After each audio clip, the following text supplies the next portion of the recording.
Speaking at the 80th UN General Assembly, Israeli Prime Minister Benjamin Netanyahu struck a defiant tone, saying Israel must finish the job against Hamas. But we're not done yet. The final elements, the final remnants of Hamas are holed up in Gaza City.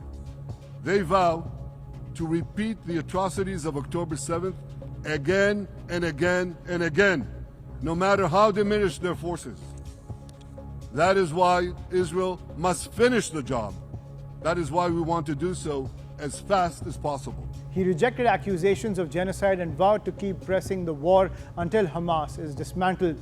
Netanyahu also castigated Western moves to recognize a Palestinian state, even going to the extent of saying murdering Jews pays off. The leaders who recognize a Palestinian state this week sent to the Palestinians, it's a very clear message. Murdering Jews pays off. Well, I have a message for these leaders. When the most savage terrorists on earth are effusively praising your decision, you didn't do something right. You did something wrong, horribly wrong. Your disgraceful decision will encourage terrorism against Jews and against innocent people everywhere. He also pledged not to forget the remaining hostages and framed critics as enabling anti-Semitism. Our brave heroes.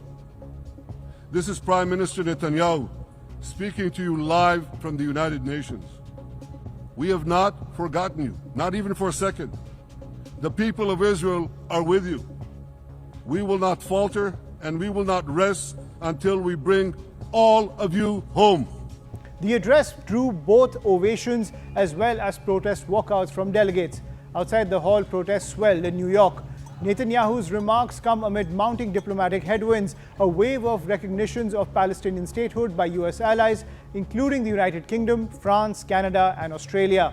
A second source of friction is legal. The International Criminal Court has issued arrest warrants for Netanyahu and former Defense Minister Yoav Gallant, while several European states have signaled they would comply if he enters their jurisdiction.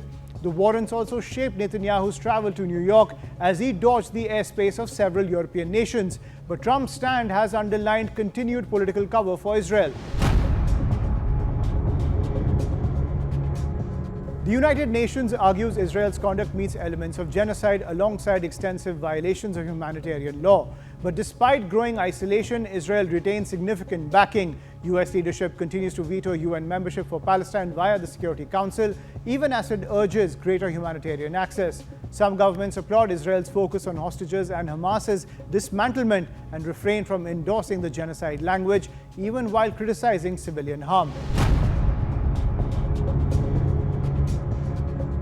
While Netanyahu maintains the red line on Hamas, the Palestinian Authority is attempting to take control of a post-war narrative. In his UNGA address, President Mahmoud Abbas condemned Hamas's October 7 attacks. He said Hamas should have no role in Gaza's future and declared the Palestinian Authority as being ready to assume responsibility for governance, calling for a ceasefire, humanitarian access, release of prisoners and hostages, and an Israeli withdrawal. He also welcomed broadening recognition of Palestinian statehood and signaled readiness to work with the US, the United Nations, Saudi Arabia, France, and others on an implementation framework.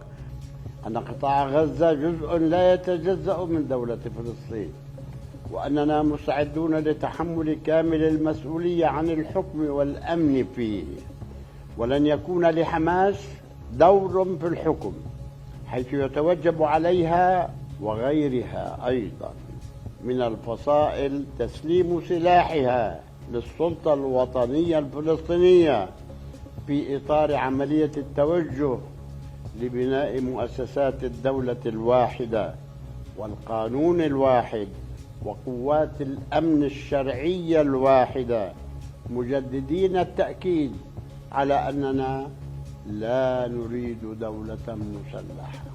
However, for Palestinians living in the crisis, Abbas's vow rings hollow. The Palestinian Authority is too discredited, too weak, and too dependent on outsiders to govern Gaza effectively. Abbas has not faced an election since 2005. Across the West, his administration is widely viewed as corrupt and unaccountable. In Gaza, the Palestinian Authority has been absent for nearly 2 decades, replaced by Hamas's rule. To too many Gazans, the return of the Palestinian Authority would not signal hope, but another form of domination, this time by a distant, unpopular leadership propped up by foreign powers. Even if Abbas had popular support, he lacks the tools to govern. The Palestinian Authority's institutions in Gaza were dismantled after Hamas's 2007 takeover. In fact, Hamas remains deeply rooted in Gaza society. Its networks in neighborhoods, mosques, and refugee camps ensure its continued relevance. The international community clings to Abbas's vow because it offers a tidy answer to an untidy problem. But betting on a weakened Palestinian Authority to govern Gaza is not a solution. It's a mirage. Arab nations, despite their public rhetoric of solidarity with the Palestinian cause, have often escalated the Gaza crisis rather than constructively aiding peace or working to resolve the hostage crisis with Israel.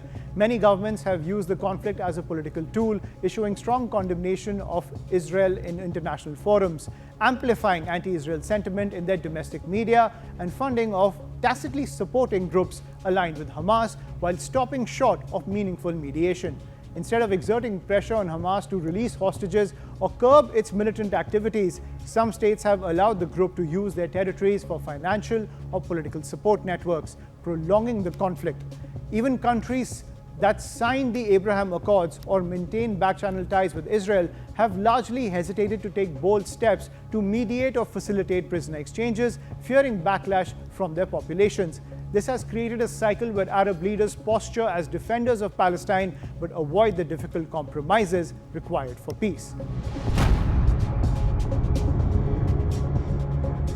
Palestinian activism has achieved attention-grabbing milestones, packed UN speeches, emergency special sessions, and fresh pushes for recognition. Yet these rarely translate into mechanisms that change the realities on the ground.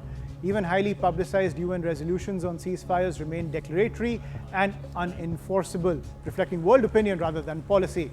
Italy strongly supports the dream of the Palestinian people to have a state. We will continue to support the Palestinian Authority in its reform. Netanyahu's address is calibrated precisely against this backdrop. He frames recognition for Palestinian statehood and UN censures as rewards for Hamas's October 7 crimes, arguing that absent enforceable demilitarization and hostage releases only incentivize violence. One can dispute the rhetoric, but the strategic contrast is clear. Israel advances a concrete coercive security program, while its critics collect non-binding votes. The West may decry civilian suffering and demand humanitarian access, sometimes sharply, but when choices narrow to enforceable steps, the pattern tilts towards Israel's security prerogatives. Netanyahu's team reads these signals correctly, so as long as Palestinians track at the UN privileges optics over real action, the center of gravity among consequential powers will default to Israel's immediate security claim.